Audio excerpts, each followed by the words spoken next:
আমাদের বাড়িতে 12 মাসে 13 পার্বণ চলে, তাই রাখি পূর্ণিমাও ব্যতিক্রমী নয়।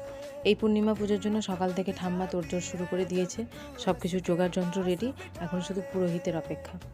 তারপর পুরোহিত মশাই এলেন, পুজো শুরু করলেন। প্রথমে ঠাকুরঘরে সত্যনারায়ণ পুজো করলেন।